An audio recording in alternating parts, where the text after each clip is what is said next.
इस्मान और आज मैं आपको सिंध हाई कोर्ट के अंदर और बाहर के इंक्रोचमेंट दिखा रही हूँ। सबसे बड़ी इंक्रोचमेंट इस वक्त सिंध की ये आप जो अहाता देख रहे हैं, जहाँ आपको ये तराजू नज़र आ रहा होगा ऊपर, सिंध हाई कोर्ट का ये तराजू, ये सिंध हाई कोर्ट का तराजू है जो कि कराची के पुराने नक्शे में मौजूद नहीं था। ये चीफ तो नहीं, खैर साकिब निसार, तुम्हारे लिए इंफॉर्मेशन है, इतला है कि ये जो तराजू तुम देख रहे हो यहाँ पे, ये सिंध हाई कोर्ट के बाहर तराजू है और सरासर नाजायज़ तजावुज़ात है। इस तजावुज़ात का ख़ात्मा होना ज़रूरी है, क्योंकि इंसाफ के तराजू का यही तकाजा है कि इस वक्त जो सिचुएशन चल रही है, तो ये इंसाफ का पलड़ा, तराजू का पलड़ा बिल्कुल एक बराबर होना चाहिए। और ये तराजू इस वक्त इंक्रोचमेंट के ज़मरे में है। मैं आपको बता दूं, इन्होंने मस्जिदें, मदरसे कुछ नहीं छोड़ा, और इस वक्त इस पे जो है ना, जो तहरीर आया है वो कुरानी आयात है एक, लेकिन इसको बहुत एहतराम के साथ उतारा जा सकता है और उसके बाद इस पर बुलडोज़र चलाया जा सकता है, क्योंकि इनकी तरह बेगैरत तो हम नहीं हैं जो ये कहेंगे कि जो है ना बुलडोज़र चला दो कुरानी आयातों पे, जैसे इन लोगों ने हरकतें की हैं कि ना इन्होंने सूरत लिखी हुई देखी कुरानी, ना अल्लाह मोहम्मद का नाम लिखा हुआ देखा, और इन्होंने बुलडोज़र चला दिए उसके ऊपर। तो मैं आपको दिखा दूँ, मेरे पीछे जो ये आपको तराजू नज़र आ रहा है इस वक्त, इस तराजू का उतरना इस वक्त बहुत ज़रूरी है। इस पे बुलडोज़र चलना बहुत ज़रूरी है। 70 के नक्शे में नहीं था कराची के ये। जी, बाकी आपको आज मैं हाई कोर्ट के अंदर की इंक्रोचमेंट दिखाऊं कि ये सारी की सारी जितनी आपको यहाँ से नज़र आ रही है, ये बाउंड्री है हाई कोर्ट के अहाते की। ये सारी बाउंड्री है हाई कोर्ट के अंदर अहाते की, जो मैं आज आपको दिखाऊंगी कि यहाँ कहाँ कहाँ इंक्रोचमेंट हुई है। जी, अस्सलाम वालेकुम। हाय चीफ साहब। हाँ जी, तो ये बाउंड्री है हाई कोर्ट के अंदर की, जहाँ तक हाई कोर्ट मुहित है। अब इसके बाद मैं आपको दिखाती हूँ कि हाई कोर्ट के अंदर कहाँ कहाँ इंक्रोचमेंट हुई है, कहाँ कहाँ तजावुज़ात कायम की गई हैं, क्योंकि ये अदालतें हमारे तो पता नहीं किस काम की हैं। कल ही इरफान सादात साहब ने ऑर्डर किया है कि 15 रोज़ के अंदर नाजायज़ तजावुज़ात का ख़ात्मा किया जाना ज़रूरी है। तो मैं फिर उनको उनके कोर्ट के अंदर की नाजायज़ तजावुज़ात भी दिखा दूँ, उससे आगाही दे दूँ कि जस्टिस साहब इंसाफ चाहते हैं तो पहले हाई कोर्ट के अंदर से तजावुज़ात का ख़ात्मा किया जाए। मैं आपको दिखा दूँ आज ये सारी इंक्रोचमेंट का, इंक्रोचमेंट कहते किसको हैं।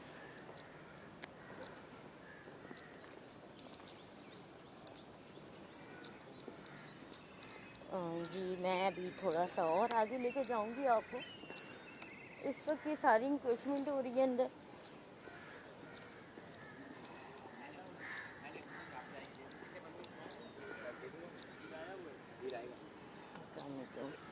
जी जनाब, इस वक्त जो ये आप देख रहे हैं, एनेक्सी की ये बिल्डिंग है।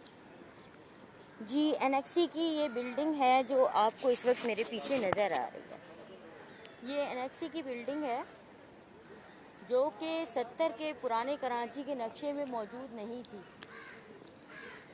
नक्शे में नहीं थी ना कराची के।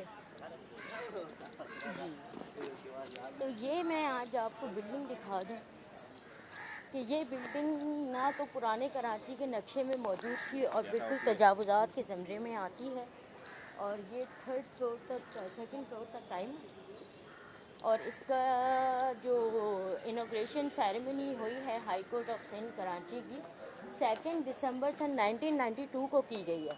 इसे किसने लीज़ किया, ये मैं आपको इसकी जो ना इनॉग्रेशन सेरेमनी की डेट दिखा दूँ कि ये कब लीज़ हुई और कब कायम हुई।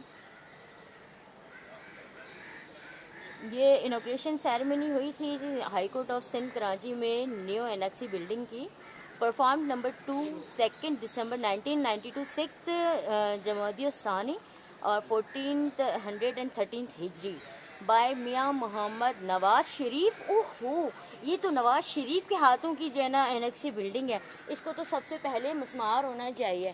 तो अब देख लें, एहतसाब तो हुआ नहीं नवाज़ शरीफ का और गरीबों का एहतसाब हो रहा है।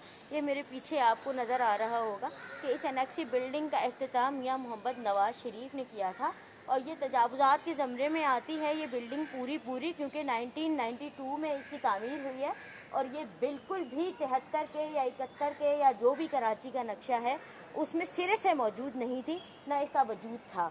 तो मैं KMC वालों से और जस्टिस इरफान सादात खान साहब से मैं रिक्वेस्ट करूँगी कि सबसे पहले इस बिल्डिंग का ख़ात्मा किया जाए, क्योंकि ये सारा का सारा इंक्रोचमेंट हुआ है।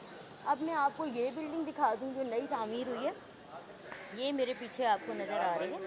ये जगह आई थिंक रेवेन्यू डिपार्टमेंट या फिर किसी डिपार्टमेंट से ताल्लुक़ रखती थी सारी की सारी, जिस पे जो है ना तजावुज़ात की गई हैं। ये सारी मैं आपको दिखा दूँ इस वक्त कि ये सब सिंध बार कौंसिल है।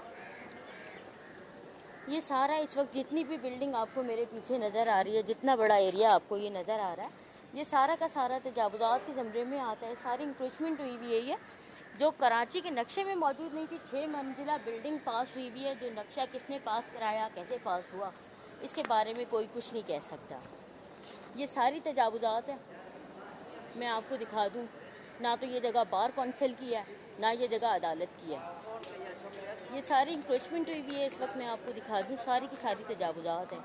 ये बिल्डिंग भी सामने जो आप इस वक्त देख रहे हैं एनेक्सी की, ये भी सारी तजावुज़ात के ज़मरे में आती है। ये सब इंक्रोचमेंट है, जिसमें सिंध हाई कोर्ट बार का ये एसोसिएशन कराची भी शामिल है। मैं आपको दिखा दूँ, ऊपर तक ये बिल्डिंग कितने फ्लोर तक कायम है, 6 फ्लोर 5 फ्लोर तक ये बिल्डिंग कायम है। इसके ऊपर नाजायज़ तजावुज़ात सारी की सारी इसके ऊपर ये सब इंक्रोचमेंट हुआ हुआ है। ये मैं आपको दिखा दूँ, ये पब्लिक कैफ़ेटेरिया, गजनफर कैफ़ेटेरिया, जहाँ पे बैठती मैं हूँ, लेकिन बहरहाल मैं आपको तजावुज़ात दिखा रही हूँ सिंध हाई कोर्ट के अंदर की, कि ये सारी की सारी तजावुज़ात के ज़मरे में आती हैं। अब मैं पूछती हूँ जस्टिस इरफान सादात खान साहब से, 15 रोज़ में आपने तजावुज़ात के ख़ात्मे का ऐलान किया है मेयर KMC और सिंध बिल्डिंग कंट्रोल अथॉरिटी को। सबसे पहले तो ये नक्शा कैसे पास हुआ इस बिल्डिंग का? अस्सलाम वालेकुम। इस बिल्डिंग का नक्शा कैसे पास हुआ, यहाँ नाजायज़ तजावुज़ात होती किसी को नज़र क्यों नहीं आई? ये सब तजावुज़ात के ज़मरे में आती है। तो सबसे पहले अगर इंसाफ पूरा करना है तो आप इस इंक्रोचमेंट का ख़ात्मा कीजिए इस अदालत से, क्योंकि यहाँ इन तजावुज़ात की कराची में ज़रूरत नहीं है, जो कि गैर कानूनी कब्ज़ा करके जो है ना उसको तामीर किया जाए। जैसे कि सन 80 और 85 की लीज़ें कैंसिल करने के हवाले से भी बातचीत चल रही है। तो मेरी गुजारिश है कि फिर आइंदा के बाद आपने कोई नई लीज़ देनी ही नहीं है किसी को, क्योंकि जब 80-85 की लीज़ें आप कैंसिल कर रहे हैं, उसका मकसद बताया जाए पहले तो कि 80-85 की लीज़ें कैंसिल करने का मकसद क्या है। और जब आपने 80-85 की लीज़ें ही कैंसिल की हैं तो फिर इसका मतलब ये हुआ कि आपने कोई नई लीज़ देनी ही नहीं है किसी को भी। और सेकंड ये आ जाता है कि ओशन मॉल है, DHA कराची के पुराने नक्शे में नहीं आता था। 2 दरिया के जितने भी होटल्स हैं बड़े बड़े, जो दरिया पूरा ही जो इंक्रोचमेंट हुई हुई है पूरी की पूरी, वो सारी की सारी कराची के नक्शे में नहीं आती। नक्शा तो छोड़ें, वो तो सारी है ही तजावुज़ात, हर एक को पता है, हर एक जानता है। उसके सामने जितनी बिल्डिंग्स तामीर की गई हैं, बड़े बड़े ब्लॉक्स, वो सारी तजावुज़ातें कराची के पुराने नक्शे में मौजूद नहीं हैं। इसके अलावा मैं आपको बताऊं कि ओशन मॉल है क्लिफ्टन पे, और जितने भी बड़े बड़े मॉल्स और प्लाजा तामीर किए गए हैं, वो सारा इंक्रोचमेंट और नाजायज़ तजावुज़ात है। इसके साथ ही मैं आपको बता दूं कि बहरिया टाउन, जो कि लोगों की आबाई ज़मीनों पे कब्ज़ा करके बहरिया के एक शक्ल दी जा रही है, मलिक रियाज, सारी इंक्रोचमेंट है, तजावुज़ात है, क्योंकि वो भी कराची के पुराने नक्शे में मौजूद नहीं है। पुराना कराची का नक्शा बनाना है तो पहले इन सब को मस्मार किया जाए, उस वक्त पुराने कराची का नक्शा बहाल हो सकता है। ये तमाम की तमाम इंक्रोचमेंट मैं आपको दिखा रही हूँ जहाँ मैं इस वक्त घूम रही हूँ, ये सारी इंक्रोचमेंट है। और बाहर भी मैं आपको सारी इंक्रोचमेंट दिखा के आई हूँ कि ये Sindh high court bar council है, एसोसिएशन कराची, मेरे पीछे आपको नज़र आ रही होगी सारी बिल्डिंग, ये सारी की सारी इंक्रोचमेंट है, तजावुज़ात के ज़मरे में आती है। जितनी भी बड़ी बिल्डिंग है ये, इसका नक्शा कैसे पास हुआ, किसने पास किया, किसने इसके दस्तावेज़ात बनाए, ये जगह रेवेन्यू की थी या जिस डिपार्टमेंट की भी थी, बहरहाल ये हाई कोर्ट की तो बिल्कुल अहाते में नहीं आती, ना हाई कोर्ट की है ये ज़मीन। इसके ऊपर फिर हाई कोर्ट की ये कैंटीन, ये बार कौंसिल, ये ब्रांचेस किस तरीके से काम हुई, सबसे पहले तो इन पे बिल्डोज़र चलना चाहिए। उसके बाद आप कोई भी जस्टिस मेरी बात को सुन ले कि सबसे पहले यहाँ बिल्डोज़र चलाइए अगर आपने अपने तराजू को बरकरार रखना है। ओके, अल्लाह हाफ़िज़।